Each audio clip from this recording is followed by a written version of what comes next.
Ha llegado la bendita fiesta de otoño, la fiesta de las trompetas. Hoy estudiemos la palabra de Dios con el título La vida de oración y el arrepentimiento. Hoy es la fiesta de las trompetas.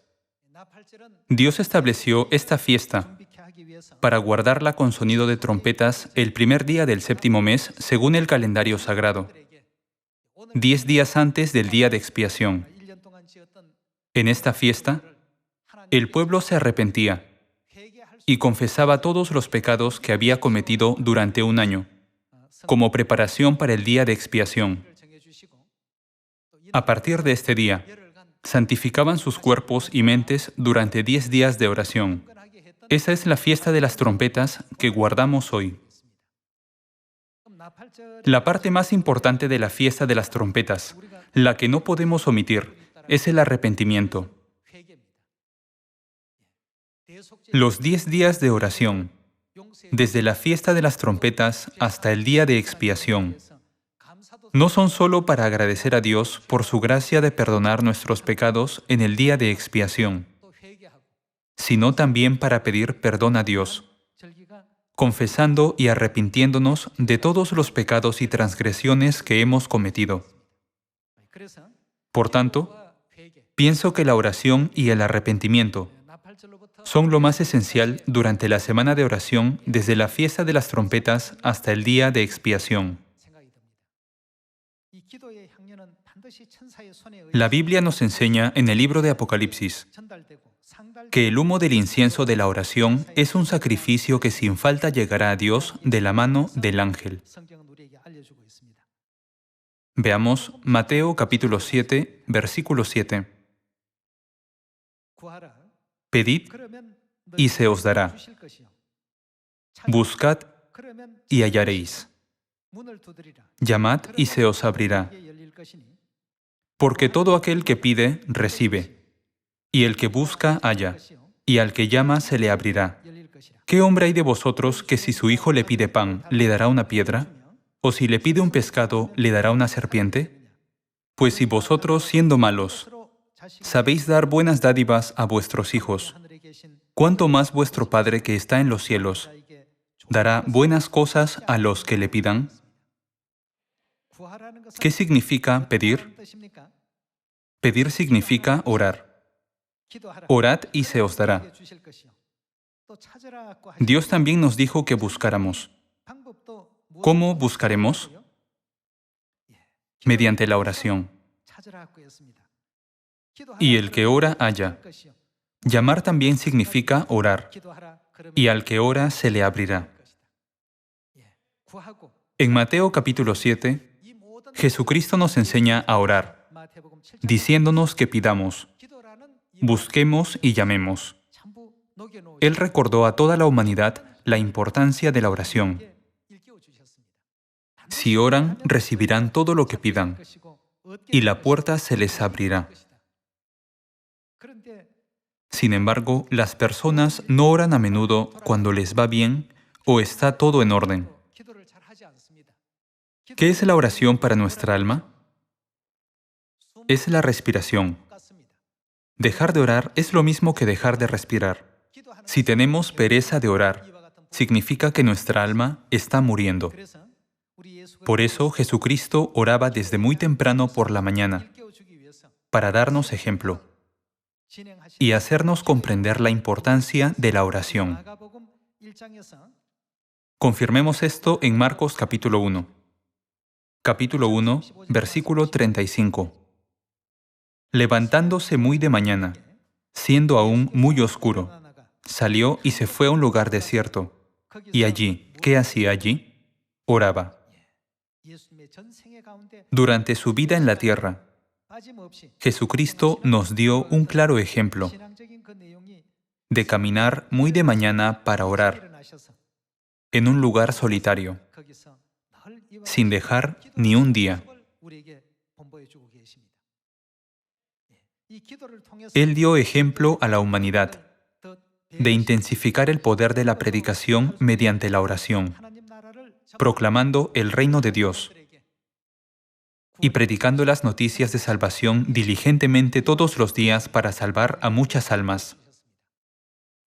Hermanos, nuestra oración podría parecer débil, como si susurráramos a Dios por 5 o 10 minutos. También podríamos pensar que es solo un tiempo para expresar nuestros deseos que no pueden hacerse realidad. Sin embargo, esto es incorrecto. En realidad, la oración tiene el poder de hacer que se cumplan todos nuestros deseos. Por tanto, ¿con cuánta frecuencia nos pide Dios que oremos? Dios dice, no importa lo que suceda, estad siempre gozosos. ¿Qué más nos dice Dios que hagamos? Él nos dice, orad sin cesar. Significa que no solo debemos orar por 1 o 2 minutos. Dios nos enseña que oremos sin cesar. Si dejamos de respirar, será muy doloroso. Así como nuestro cuerpo físico se ahoga si dejamos de respirar, nuestra alma también se ahoga si dejamos de orar. Por tanto, ¿con qué frecuencia debemos orar? Debemos orar constantemente. Podríamos pensar que las oraciones no tienen ningún poder. Sin embargo, cuando Jesús vino a esta tierra hace 2000 años, nos dio el mejor ejemplo de oración. ¿Cuánto poder de Dios está contenido en la oración? Veamos esto en Marcos capítulo 9. Marcos capítulo 9, versículo 17. Y respondiendo uno de la multitud, dijo, Maestro, traje a ti mi hijo, que tiene un espíritu mudo, el cual, donde quiera que le toma, le sacude, y echa espumarajos y cruje los dientes, y se va secando. Y dije a tus discípulos que lo echasen fuera, y no pudieron. Y respondiendo él les dijo, Oh generación incrédula, ¿hasta cuándo he de estar con vosotros? ¿Hasta cuándo os he de soportar? Traédmelo. Y se lo trajeron. Y cuando el espíritu vio a Jesús, sacudió con violencia al muchacho, quien cayendo en tierra se revolcaba, echando espumarajos. Jesús preguntó al padre, ¿cuánto tiempo hace que le sucede esto? Y él dijo, desde niño. Y muchas veces le echan el fuego y en el agua, para matarle. Pero si puedes hacer algo, ten misericordia de nosotros y ayúdanos. Jesús le dijo, si puedes creer, al que cree, todo le es posible. Debemos creer en el poder de Dios. Cada vez que oramos, debemos hacerlo con fe, ¿verdad? Versículo 24. E inmediatamente el padre del muchacho clamó y dijo, Creo, ayuda mi incredulidad. Y cuando Jesús vio que la multitud se agolpaba, reprendió al espíritu inmundo, diciéndole, Espíritu mudo y sordo, yo te mando, sal de él, y no entres más en él. Entonces el espíritu, clamando y sacudiéndole con violencia, salió, y él quedó como muerto, de modo que muchos decían, está muerto. Pero Jesús, tomándole de la mano, le enderezó, y se levantó. Cuando él entró en casa, sus discípulos le preguntaron aparte, ¿por qué nosotros no pudimos echarle fuera? Y les dijo, este género con nada puede salir, sino con oración y ayuno. Dios nos hizo saber con claridad que tal poder y autoridad nunca tiene lugar sin la oración. Estoy seguro de que los discípulos también oraban constantemente durante ese tiempo. Jesús llevó una vida de oración. Él oraba muy de mañana por la salvación de la humanidad. De esta manera, la Biblia nos enseña a orar sin cesar. Cuando los discípulos estaban atareados y todo iba bien, no entendían la necesidad de orar. Sin embargo, cuando enfrentaban dificultades, oraban con urgencia. Es por eso que Jesús les dejó en claro que no podían recibir poder. Jesús les enseñó a sus discípulos diciendo, la única razón por la que no tienen poder es porque no oran lo suficiente. En Marcos capítulo 9, Jesús dijo claramente, este género con nada puede salir, sino con oración y ayuno. Él señaló que los discípulos no tenían tal poder porque no oraban lo suficiente. Dios nos da el poder por la oración. En las fiestas de otoño de este año, no oremos de forma rutinaria pensando, solo tengo que orar porque es la fiesta. Por el contrario, oremos este año llamando con todo nuestro corazón, pidiendo con toda nuestra alma y buscando con todas nuestras fuerzas. Entonces la puerta se abrirá y el camino será hallado. Seremos testigos de si se hace realidad lo que hemos pedido. Si cumplimos la obra del Evangelio con fe, algún día diremos, vaya, el Evangelio se ha completado, y Dios ya estableció Sión en Samaria y hasta lo último de la tierra. Por todas partes oirán clamar a los miembros, hemos alcanzado los confines de la tierra, hemos cumplido el Evangelio en todo el mundo. Hermanos, el Evangelio está en la etapa final en muchos continentes. Por tanto, necesitamos orar con más sinceridad para que despertemos en las fiestas de otoño de este año. El Evangelio se completó en África. Incluso se ha completado en Europa y en las regiones que solían ser lentas. Mediante nuestra sincera oración, podremos enviar estas noticias sorprendentes y llenas de gracia a la Madre Celestial, la Nueva Jerusalén. Ya que Dios dijo que este poder puede resultar solo por la oración, por favor creamos en la fuerza de la oración. Estas no son mis palabras. Jesús mismo no dio a conocer a la humanidad la grandeza y el poder de la oración mediante sus palabras en la Biblia. La oración contiene muchas otras bendiciones. Si oramos diligentemente, no caeremos en tentación. Una oración puede llamar el poder de Dios, ayudarnos a resistir la tentación y llenarnos con la sabiduría que nos falta. Todas estas bendiciones sorprendentes están contenidas en la oración. Leamos Mateo capítulo 26. Veamos el versículo 40. Vino luego a sus discípulos y los halló durmiendo, y dijo a Pedro, ¿así que no habéis podido velar conmigo una hora? Velad. ¿Y qué debemos hacer? Orad, para que no entréis en tentación. Dios nos dio una importante herramienta espiritual llamada oración, como un dispositivo que nos guía a no caer en tentación. Vayamos a Santiago capítulo 1. La oración también abre la puerta a una ilimitada cantidad de sabiduría. Veamos la enseñanza de Dios en Santiago capítulo 1, versículo 5. Y si alguno de vosotros tiene falta de sabiduría, ¿qué debe hacer? Pídala a Dios. Significa ore a Dios, ¿cierto? Ore a Dios, el cual da a todos abundantemente y sin reproche, y le será dada. Cuando oremos por la sabiduría que nos falta, la recibiremos en abundancia. Esta no es la promesa de un hombre, sino la promesa que Dios nos hizo. La oración puede llamar el poder de Dios, darnos sabiduría y guiarnos para no caer en tentación. De acuerdo con Lucas capítulo 11, la oración también nos da el poder del Espíritu Santo. Dios dice que escuchará las oraciones de los que obedezcan sus mandamientos. En Salmos capítulo 51, Dios también nos enseña que podemos recibir su ayuda si oramos para no pecar.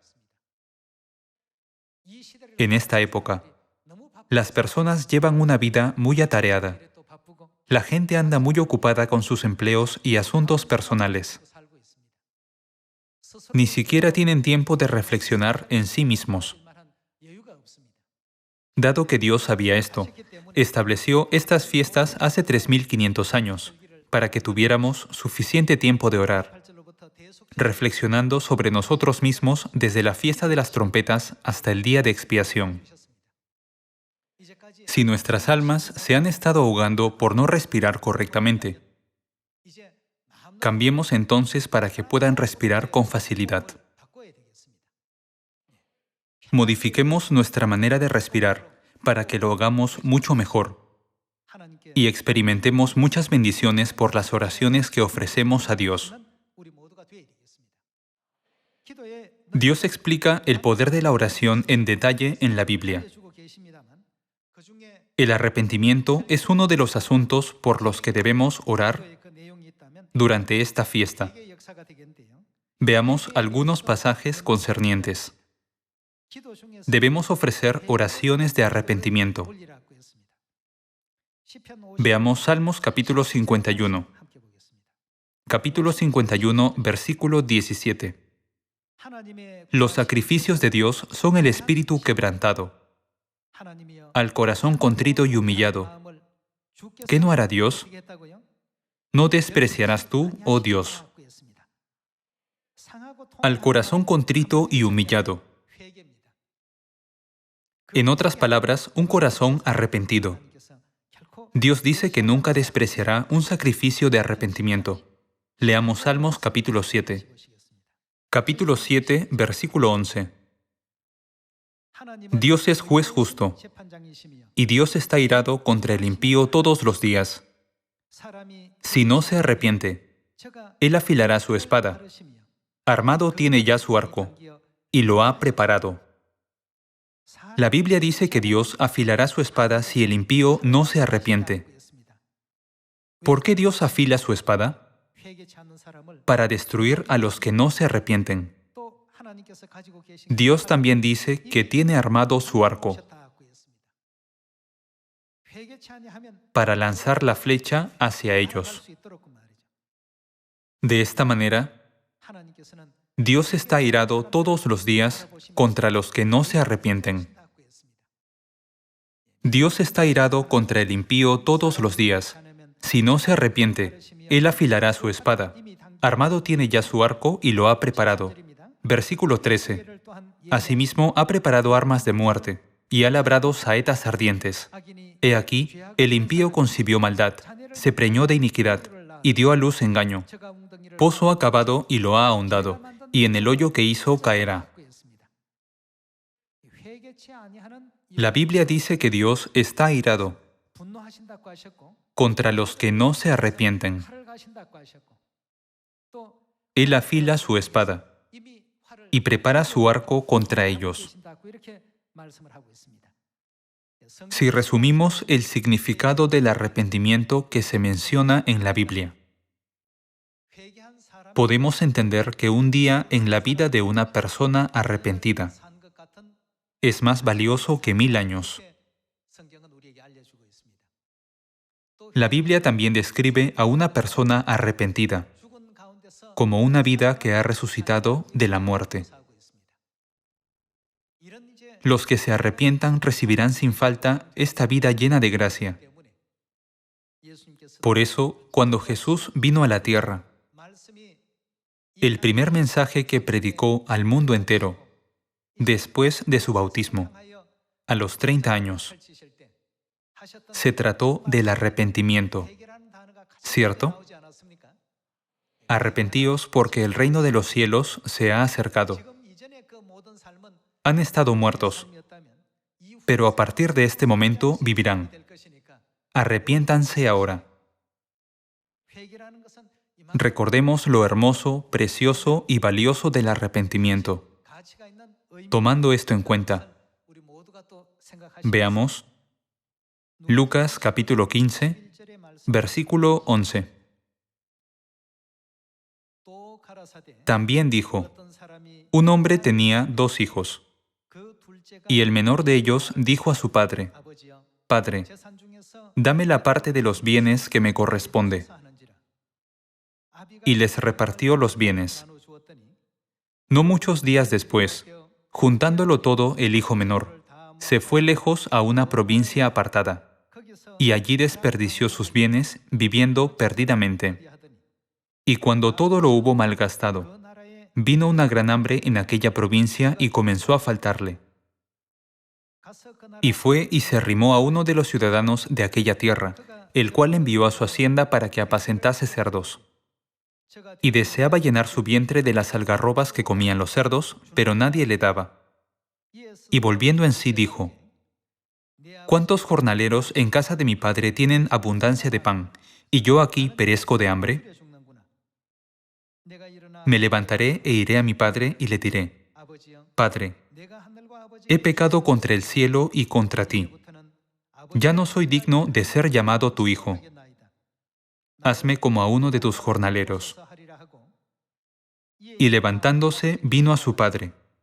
Y cuando aún estaba lejos, lo vio su padre, y fue movido a misericordia, y corrió, y se echó sobre su cuello, y le besó. Y el hijo le dijo: Padre, he pecado contra el cielo y contra ti, y ya no soy digno de ser llamado tu hijo. Pero el padre dijo a sus siervos: Sacad el mejor vestido y vestidle, y poned un anillo en su mano y calzado en sus pies, y traed el becerro gordo y matadlo, y comamos y hagamos fiesta, porque este mi hijo muerto era. ¿Y qué pasó? Ha revivido. Lo mejor que hizo el hijo menor fue arrepentirse. La vida de derroche que llevó antes de ordenar su mente no era refinada en absoluto. Sin embargo, Jesús nos dio esta parábola para enfatizar la vida del hijo pródigo después de su arrepentimiento, ¿cierto? Jesús lo describe como un muerto que había regresado a la vida después de arrepentirse. Hermanos, no podemos hacer retroceder el tiempo, pero solo el arrepentimiento tiene el poder de destruir todas nuestras transgresiones. Jesús nos permitió conocer su profundo significado. Por eso, un día de arrepentimiento en nuestra vida vale más que 1000 años.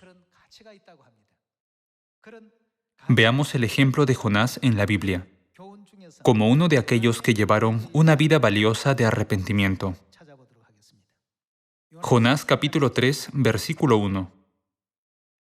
Vino palabra de Jehová por segunda vez a Jonás, diciendo: Levántate y ve a Nínive, aquella gran ciudad, y proclama en ella el mensaje que yo te diré.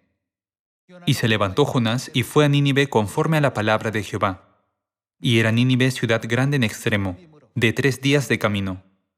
Y comenzó Jonás a entrar por la ciudad, camino de un día, y predicaba diciendo: De aquí a 40 días Nínive será destruida. Y los hombres de Nínive creyeron a Dios, y proclamaron ayuno, y se vistieron de cilicio desde el mayor hasta el menor de ellos. Y llegó la noticia hasta el rey de Nínive, y se levantó de su silla, se despojó de su vestido, y se cubrió de cilicio, y se sentó sobre ceniza.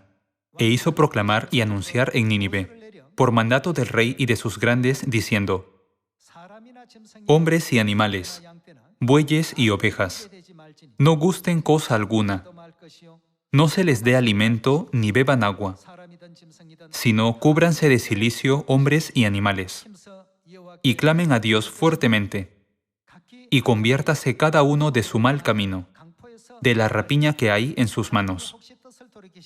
¿Quién sabe si se volverá y se arrepentirá Dios, y se apartará del ardor de su ira, y no pereceremos?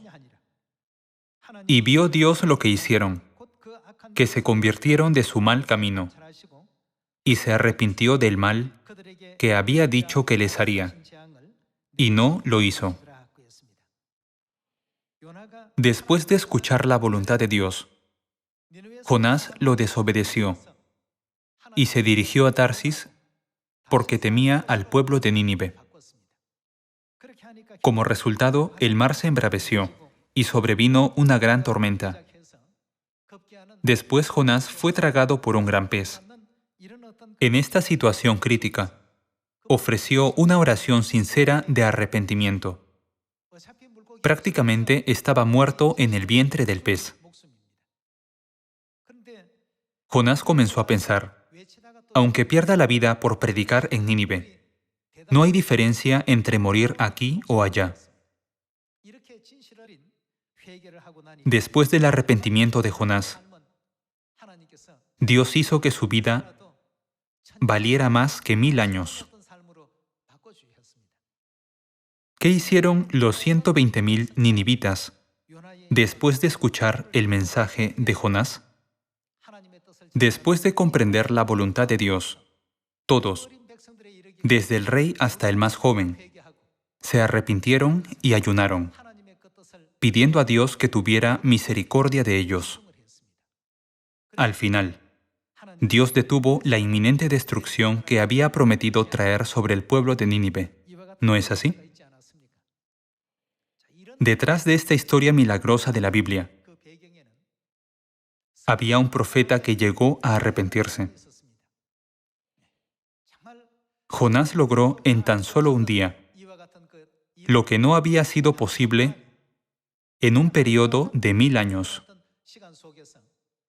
Creo que las buenas noticias se predicarán sin falta cuando todos los miembros de la familia de Sión se arrepientan por completo y oren diligentemente para la culminación del Evangelio este año, durante la semana de oración, que comprende desde la fiesta de las trompetas hasta el día de expiación.